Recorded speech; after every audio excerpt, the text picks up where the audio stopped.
Let's begin with a moment of silence now that we're all together.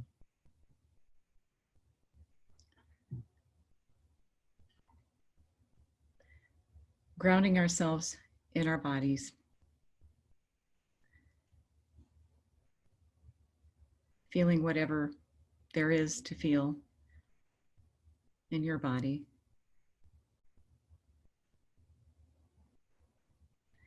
Being in the here and now. And feeling how we're all actually together in this moment.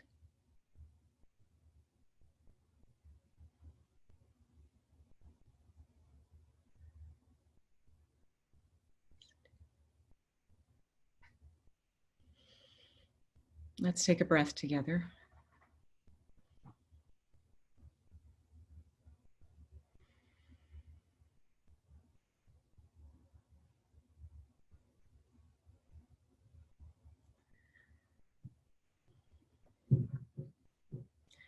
Welcome, everyone. I guess I should have said that first. So I've been on retreat, and most people, when they talk about my being on retreat, they say, when did you get back? Or when are you leaving? And actually, I stayed home. I live on a mountain, and it's kind of the perfect place for retreat. So, of course, I've been here for a couple of months, but it was very different to not look at emails and all those things and just intensively practice. As you know, with learning languages, if you want to change those pathways in your brain and really establish those new habits, you want to do something like immersively. And so this was total immersion in these practices that helped me to change the habits of my mind and improve them so that I can see reality more as it really is.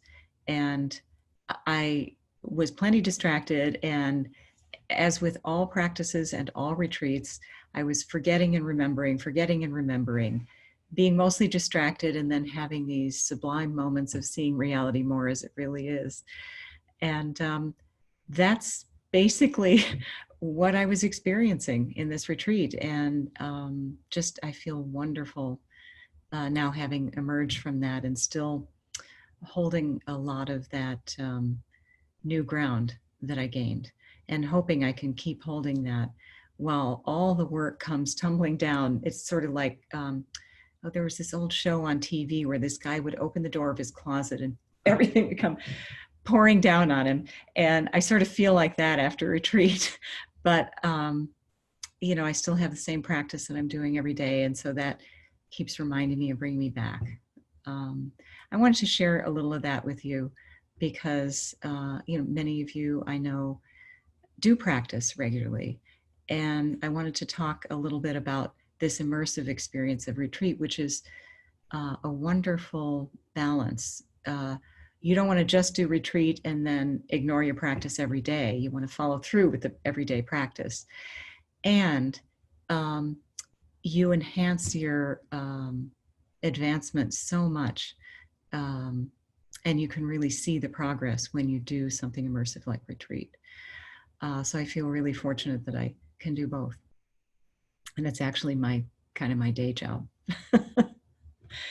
But it wasn't always, you know, I had to just fit it in as I could. So today, I wanted to talk about anxiety, just in case anybody's having any.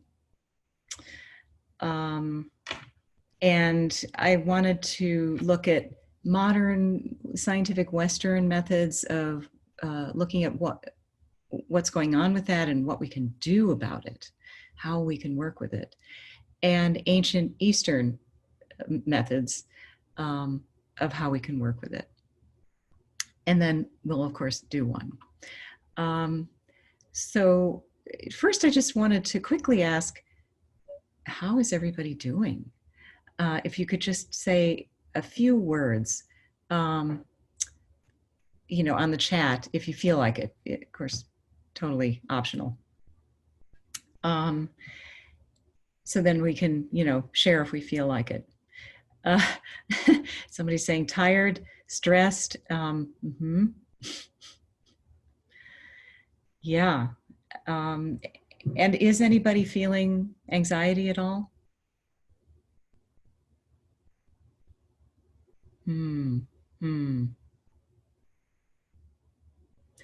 Yeah. And so somebody's saying bewildered. I'm just reading this quickly. Uh, and um, they've found that, and this won't come as a big surprise, the not knowing is very anxiety producing anytime. And there's plenty we don't know right now, right? So that's definitely causing a lot of anxiety. So I wanted to quote the Dalai Lama. He talks about what he calls worry, but it's basically the same thing. He said, and I'm not going to imitate his accent or his voice, but he basically says, um, there's no reason to worry. If you worry and the thing you were worried about didn't come to pass, then you wasted your worry. If you worry and the thing that you're worried about does come to pass, then it didn't help. So don't worry, he says. But we are worrying. We do worry. And there's plenty to worry about right now. Various things depending on your situation. But for example, if you have kids, now you're home with your kids, you're trying to figure out their education, how to be their playmate because they're isolated. While you're doing this, you may have a job you're trying to do from home at the same time. Or you may be furloughed and wondering, am I going to have my job after I get through with this? How am I going to pay my bills? Of course, we're worried about catching this, even though we're careful. So there are all kinds of things we could worry about.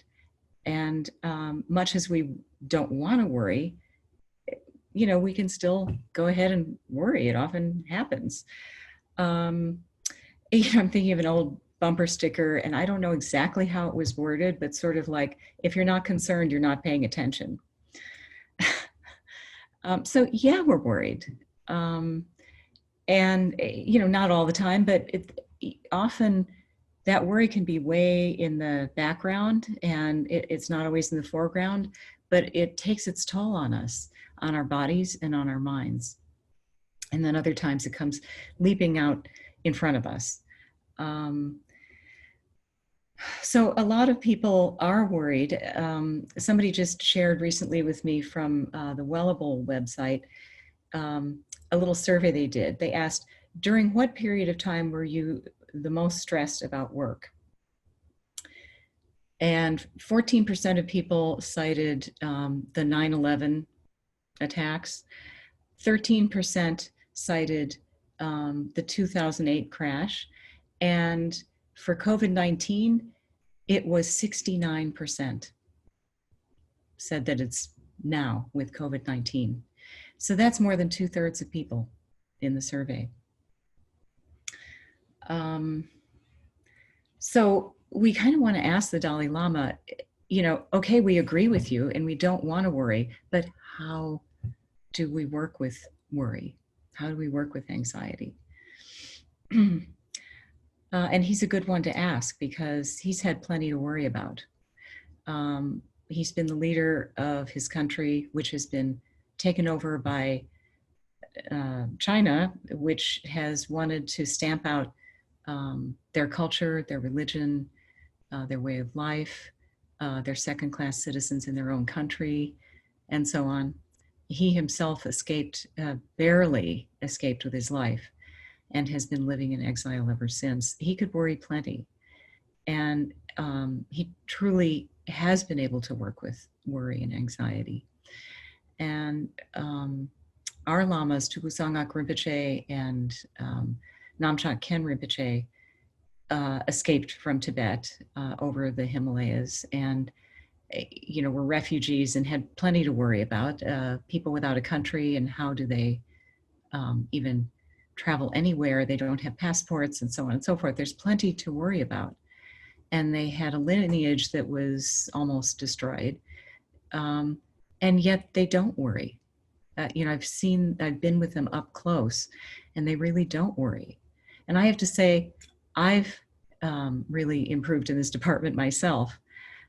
So we'll talk a little bit about that, but I want to take a look first a little bit at what science has been doing in the last couple decades around anxiety.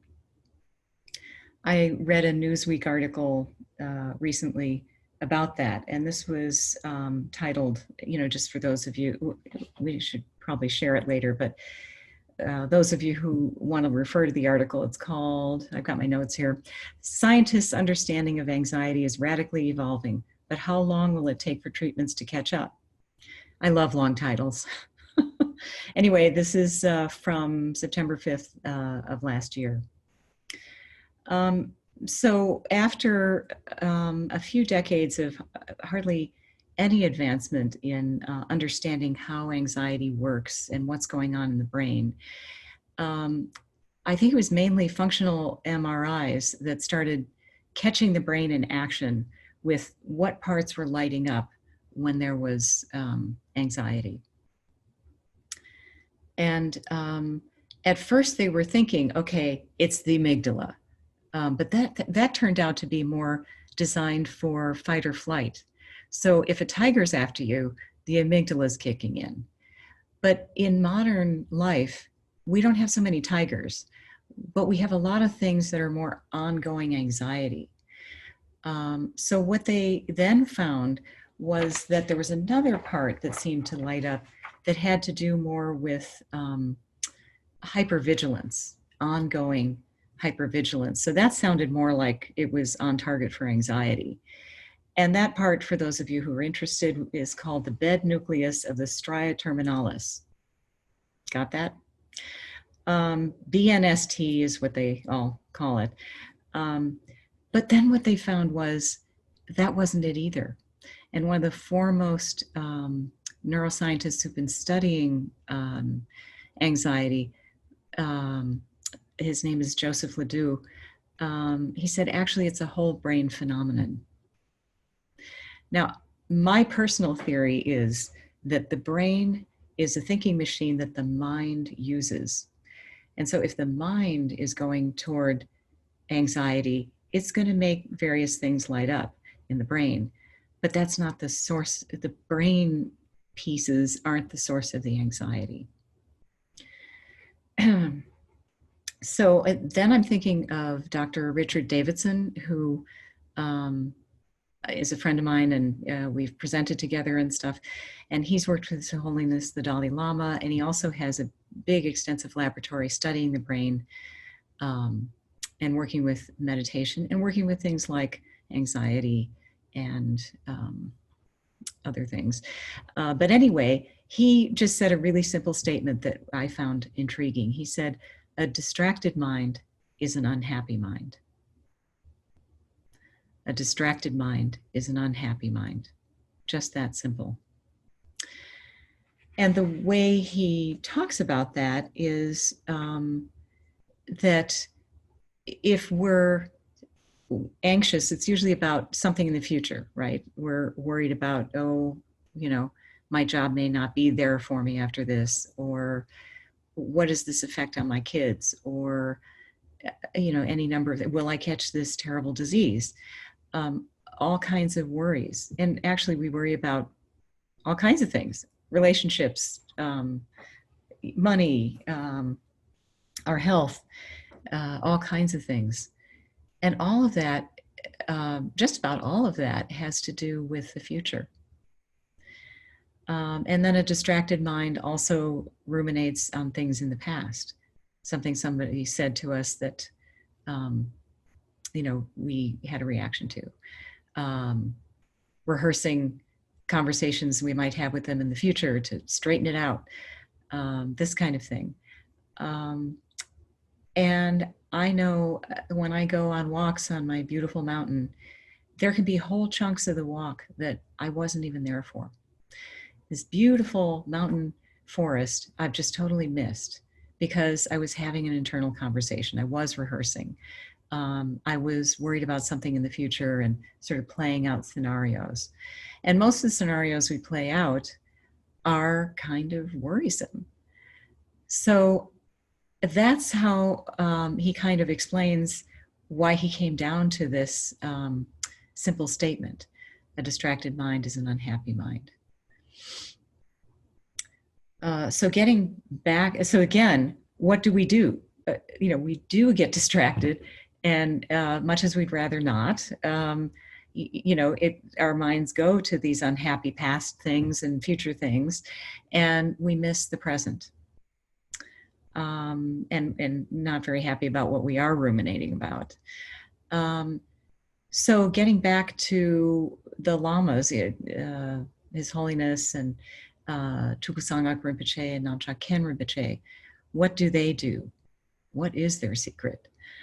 So I'm just going to boil it down to two main things that they do daily, no matter really kind of what their practices are, although you can kind of divide into a couple of categories. So the two things they're doing is, first of all, again and again, bringing their minds back to the present. And the present moment is actually an impossibly slim sliver of time, right? It's just this moment. And it's flowing, it's moving. At least that's how it appears to us, right? Although, I don't know, if you're on a train, the scenery seems to be moving. And, you get to talking with quantum physicists, and they talk about the space-time, the fabric of space-time and so on, and it begins to get very interesting, and, it sort of undoes our idea of linear time. So finding our way back again and again to the ever-present, ever-flowing now is one thing. And then another thing is they train their minds to see past appearances to reality more as it really is. So David Bohm, the famous physicist, has said, I think in a couple of different ways, the bigger the gap between our perception of reality and actual reality, the more unhappiness there will be for ourselves and those around us. Which kind of makes sense, when we think just even in mundane terms. So I'm thinking of a young woman who was in love with my son, and he really liked to be friends with her, but he didn't feel, anything romantic for her. Well, she kept seeing in her mind, oh yes, he does feel romantically about me. He's just not something or other. And she had these explanations for it. And so, that gap was pretty big. Well, what had to happen eventually, she hit the wall with it. And finally he got through to her and said, no, really, this is how I feel. And, she couldn't then maintain a friendship. It destroyed their friendship, which he wasn't happy about because he, enjoyed being friends with her. And she was absolutely miserable when she hit that wall. So we do hit the wall in our lives again and again. And sometimes it's not about hitting the wall, but it's just this ongoing gap that causes a lot of pain and anxiety and frustration and all kinds of things that I believe, really, I agree with Bohm, wouldn't be there if we could see reality as it really is. Because my tastes of it in my own practice have shown me that real reality is so much better than the one I'm habitually seeing. And so the more I can, sort of stick a toe on that new ground and then stand more and more on that, put my weight more and more on that, and live from that reality, the happier I am. I've been on this path enough to see that. So I'm just telling you from my own experience. And this is one reason why I do retreat, is so I can really make progress with that and really stand more on that new ground. So with those two things, the coming back again and again to the flowing, ever-present now, and that seeing reality more as it really is, those correspond to two practices that we teach a lot, and for good reason. I think you're beginning to see why. So Schemata, in Schemata, that's the exercise, isn't it? It's just to come back again and again to this moment right now and rest in it. Shamatha, the Tibetan Shine, means peaceful abiding, peaceful resting, and that's what you're resting in, really. And then Vipassana, the Tibetan word is Laktong, and that means sublime seeing. That's one way of that I like to translate it. So again, that's seeing reality as it really is, more and more, and getting in the habit of doing that more and more. So the Tibetan word for practice, gom, the main meaning of it is getting used to, or making a habit. So that is the Tibetan solution to anxiety. And the end of this article says, well, the scientists, now that they've discovered there isn't a handy part of the brain that they can isolate and like give you a magic pill to quiet down, and the pills they do have quiet the whole brain down, which is undesirable. And they're very addicted, which is also undesirable. And the scientists are saying it's going to be decades before we figure it out. I personally don't think they're going to find a magic pill for anxiety because, again, I don't think it's really originating in the brain. It's how we're using our brains with our minds. So how our minds are using our brains is how I would say it. But in any case, even the article is saying, that's decades from now at best. So what do we do meanwhile? And what they say in the article is meditation. This is in Newsweek. But I'm being more specific about which meditations and how. And, we're trying to help people to actually be able to, learn and use these methods in a way that will help us to get ourselves into this new habit of perceiving the world and being in the world. So I was thinking, let's do some shamatha right now with an eye towards this particular use of it. So if your back can be straight in whatever your position you're in, have your eyes gazing down,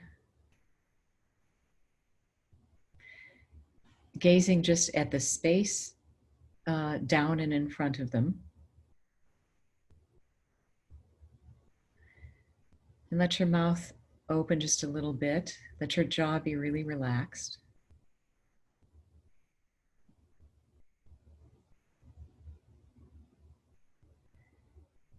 And a handy way to get your mind to be jumping around a little less is to pick something for it to settle on. And what you have right now that's an ever flowing, changing present is your own breath that's happening all the time, never the same from moment to moment. So see if you can be with that in its ever-changing, flowing way, moment to moment.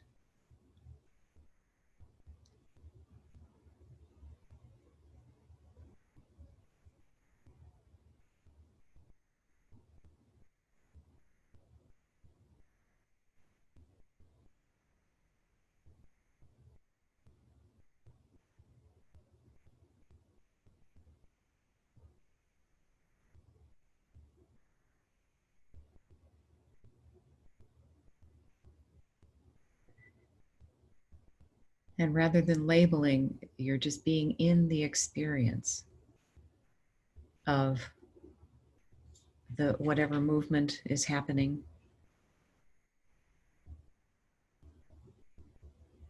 in your belly, your torso.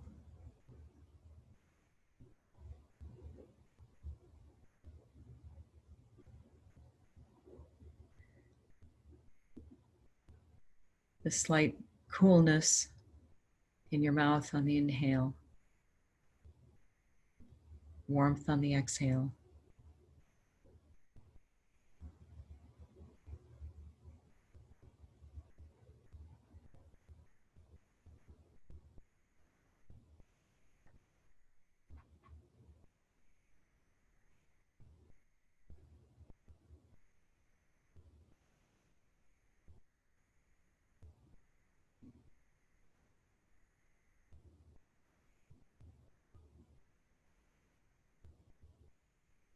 And quite naturally, the mind will wander,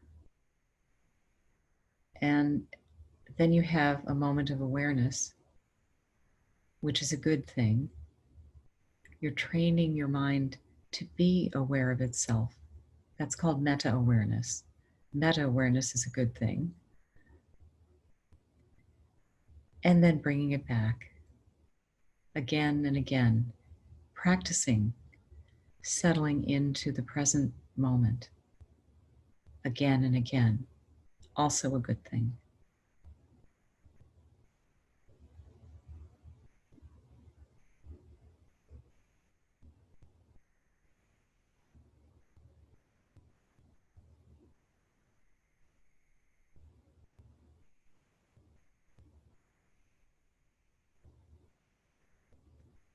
And so the more times in a session that you forget and remember, the better. You're exercising those capacities and strengthening them. So again, feeling the experience moment to moment.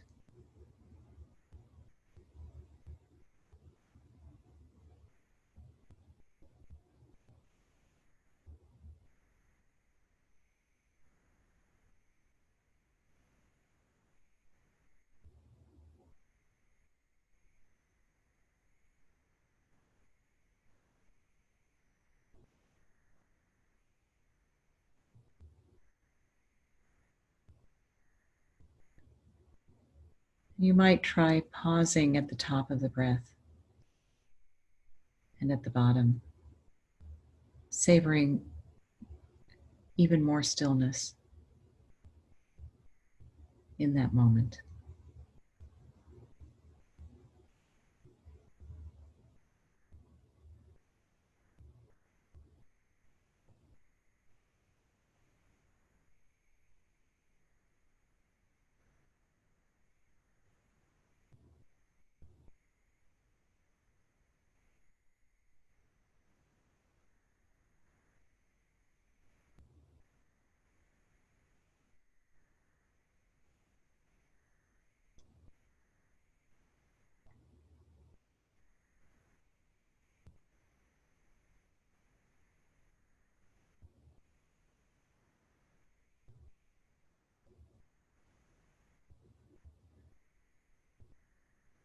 Surfing that flow of the ever present flowing now.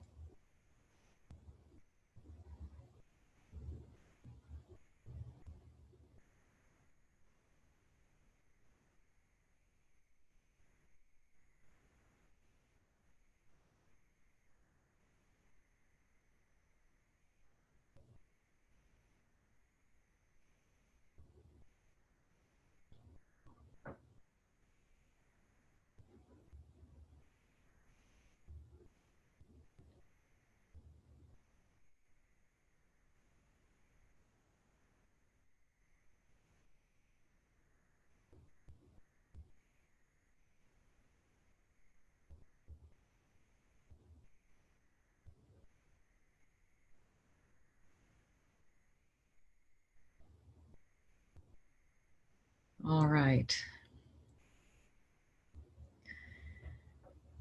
please take a moment and note for yourself how you're feeling right now.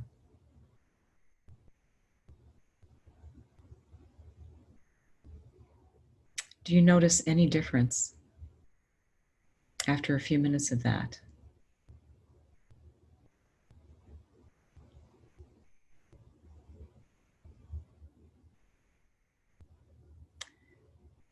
Would anyone like to share on the chat how they're feeling right now? And if there is any difference?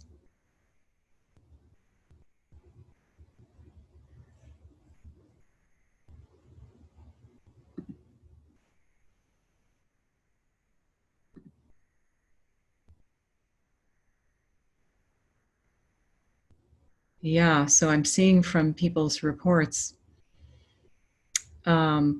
the name Peaceful Abiding is appropriate, isn't it? I also noticed somebody said they felt more connected. Isn't that interesting? I feel that way too. When I'm lost in my reveries, I'm not as connected. And the fact of it is we are connected. So when we get past our reveries, we can feel that more, I think.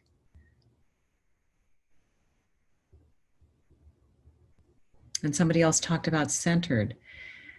So one analogy I often think of is tennis, which, by the way, I don't happen to like. I'm sorry, anybody who loves tennis. My mother wanted me to love tennis. So I took a few lessons and just wasn't a fan. But something I found really striking was what the teacher said, which was, you don't know which direction the ball is going to come from. So you have to be centered and grounded in order to be able to go in any direction and respond to whatever is going to come. So I feel like meditation helps me to do that with life. And that seems apropos of what we're talking about. So that's another benefit of Schemata. It helps you to come back to center and ground.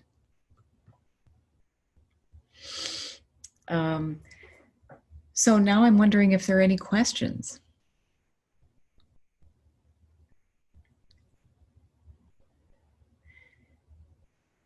I wonder if people could, somebody, could unmute and ask live rather than just the chat to drop in their question.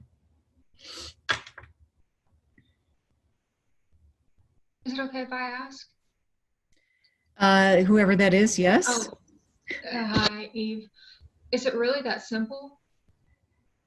No, I mean, and I know it sounds trite or whatever, but maybe I overcomplicate it because I'm like, it can't just be that. I see Allie smiling. I see you. So I'm gonna. So now I'll answer you, and you may want to mute yourself. Thank you. Having dropped in the question, but thank you. That's a really great question, actually. So, and the answer is not so simple because I have to say yes and no. So it is actually that simple, but we're not that simple, right? And so we are too complicated. And one thing that I really like about the Vajrayana path, which is the Tibetan Buddhist path, is that it meets me where I'm at with my complicated mind and gives me a pathway to get to the very simple.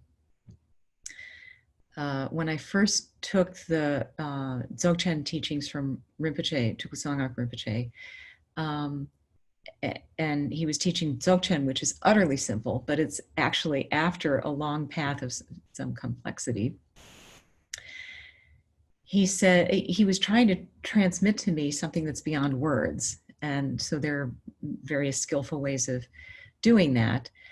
And he said, you'll probably see it, and you've probably been seeing it. And it was so simple, you thought, oh, that can't be it. So that's another aspect of it. So our minds are complicated, and then our expectations of, reality and this grounding and so on, grounding in true reality.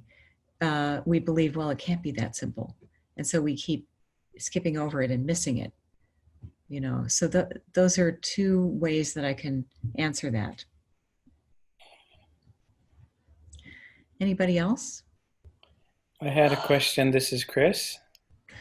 Hi, Chris. I was moved by what you said, that real reality can be even better. But then it got me thinking, like, sometimes real reality is seems quite terrible.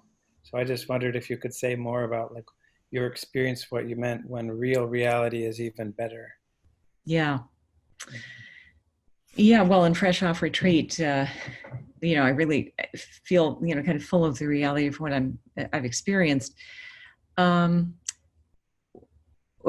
sort of want to go into a whole talk someday on quantum physics and what the quantum physicists are discovering about real reality, because it's lining right up with, it's meeting with what the Buddha said a long time ago.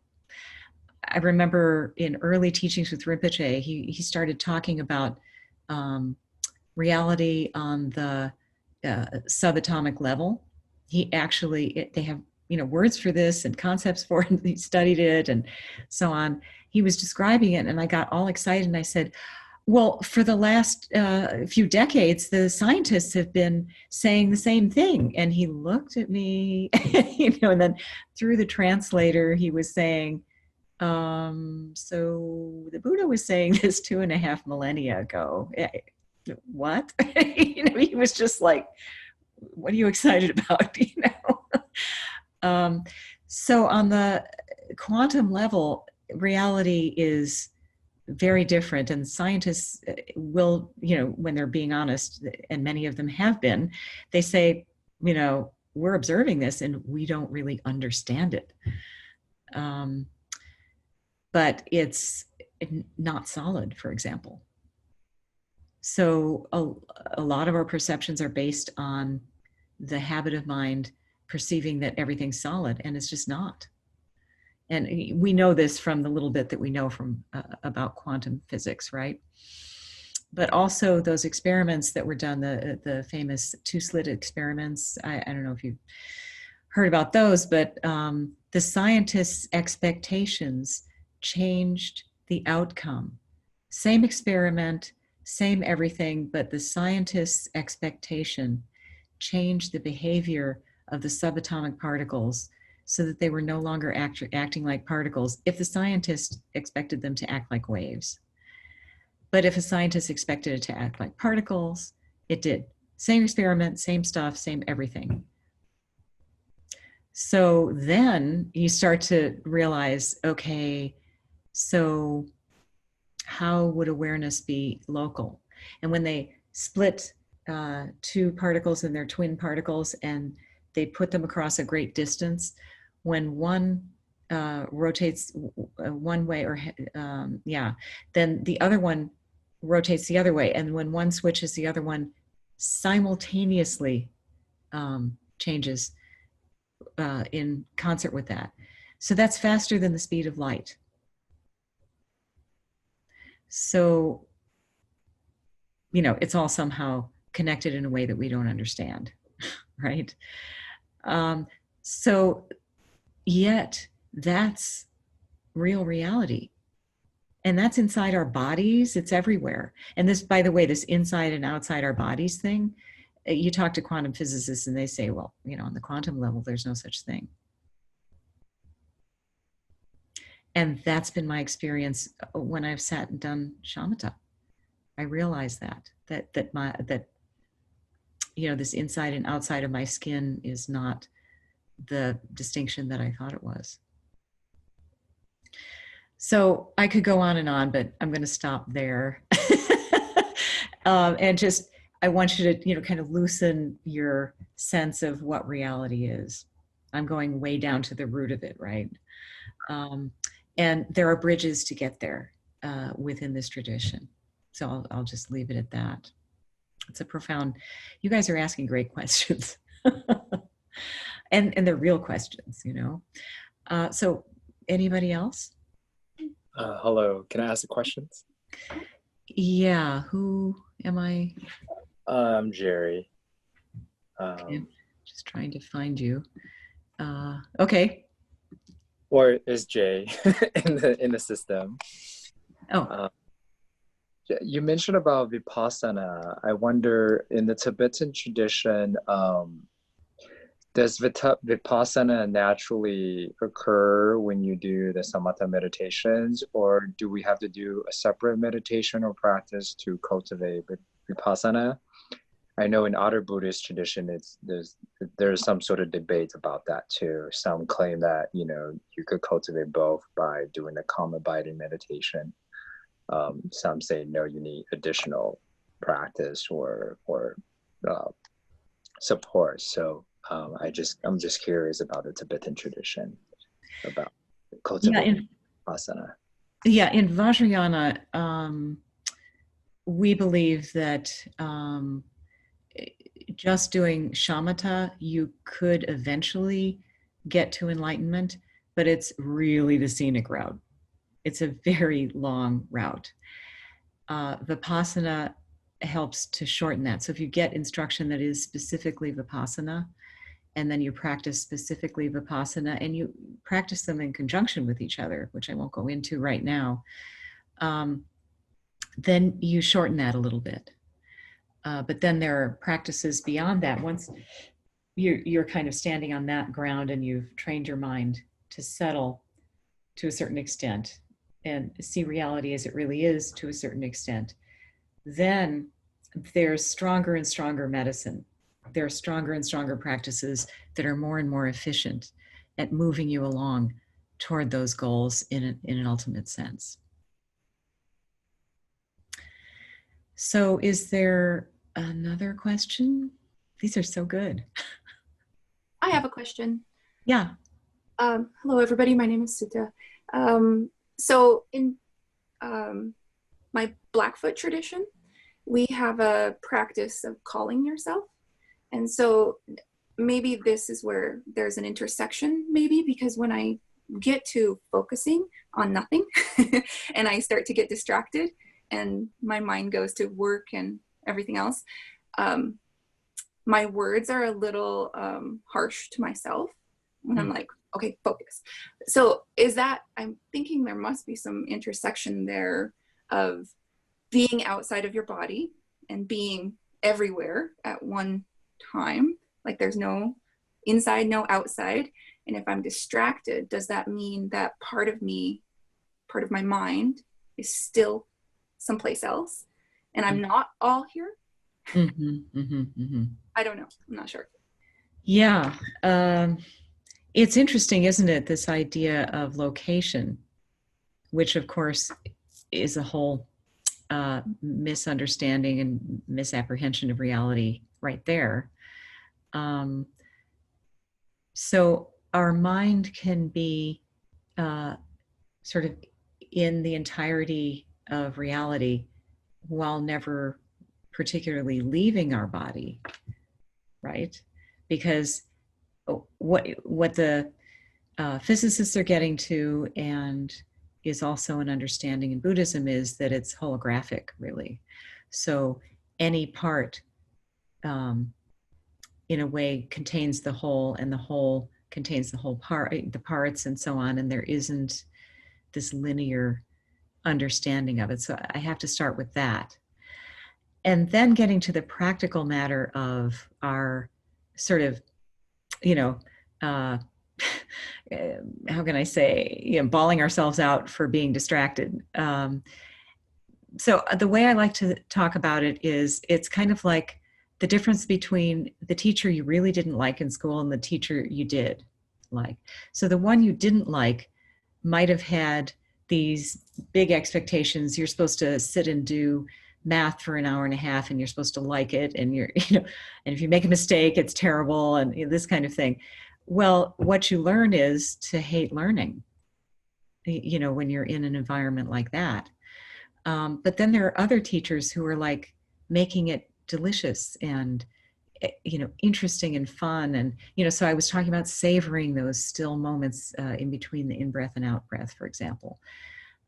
So moment by moment, it actually feels good, and my mind wants to be there.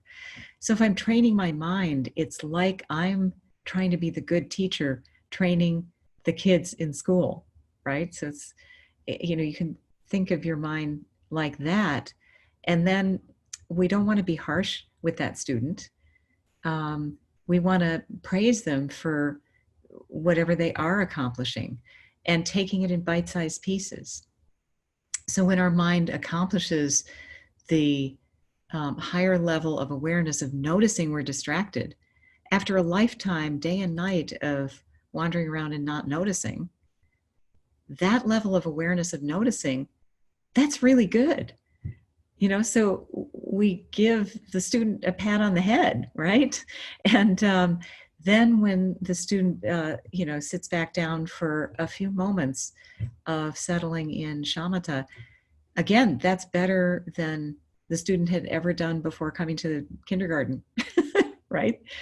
And so we praise the student for that, and we say, hey, doesn't that feel good? And the student's like, yeah, it does, So this is how we can work with our minds. It's kind of a tricky thing that our flawed mind is working on our flawed mind, right? So it's a bit of a catch-22, but this, along with the skillful methods, are ways that we can do that. Yeah. So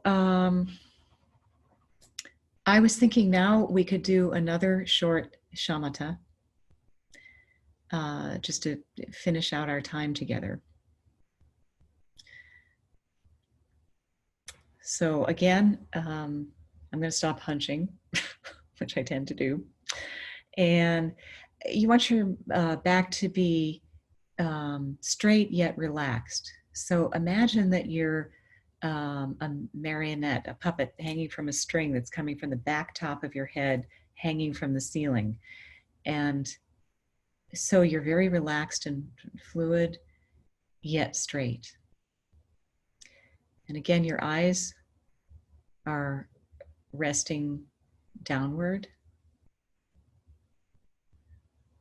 And this automatically helps us to slow down a little bit.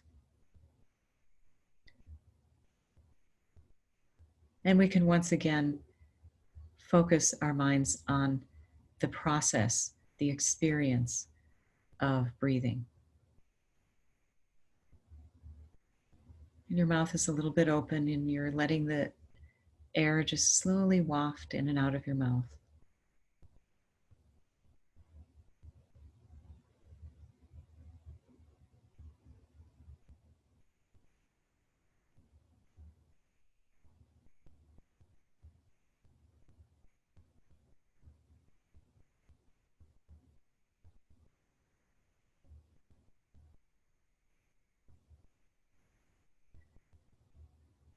Your mind is resting in that flowing,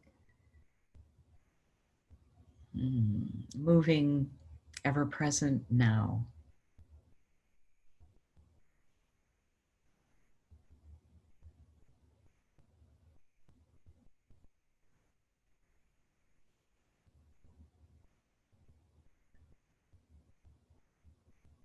It's kind of like the experience of the movement of your belly or whatever is flowing through, and you're not hanging on, you're just letting it flow through as you're staying here in the present.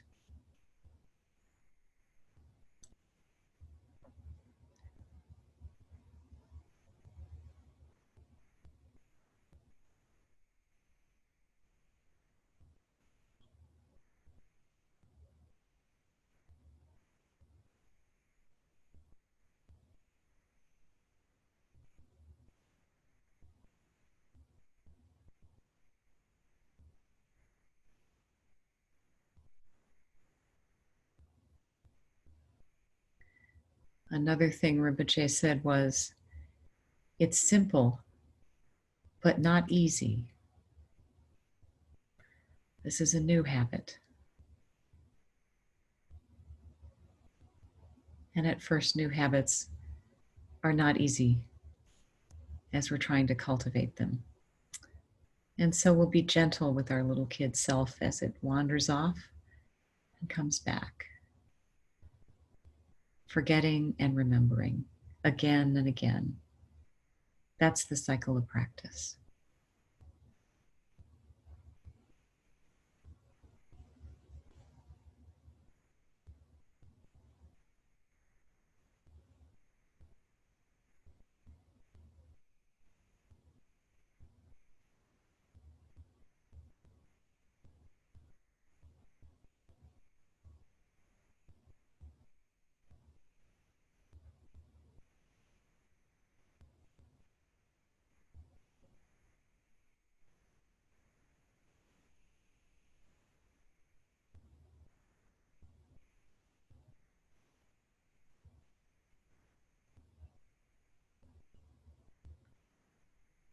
And just letting whatever it is be what it is.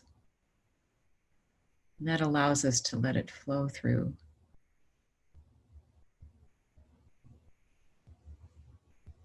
And to see it as it really is.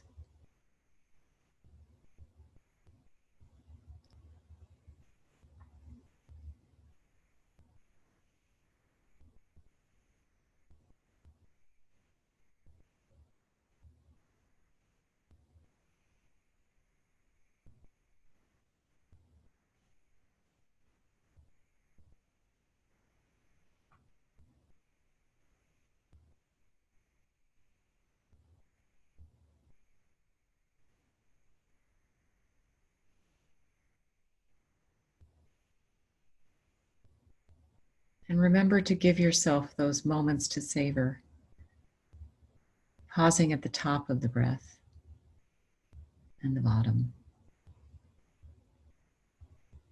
between in-breath and out-breath.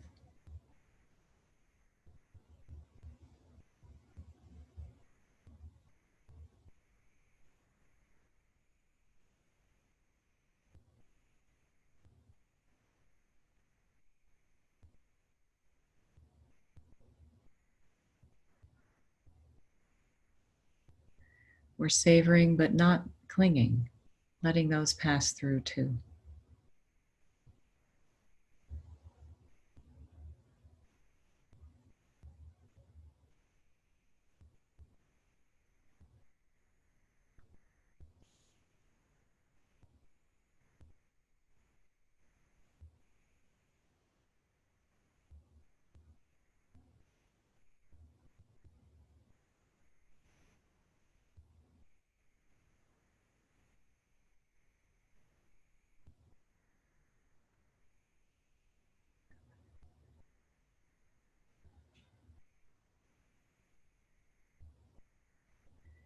And so we'll end here for now. And anytime you can click on me leading you through Schemata from our website. And of course, you can do it on your own anytime. You have your breath all the time. So wonderful to share the time with you tonight. Thank you.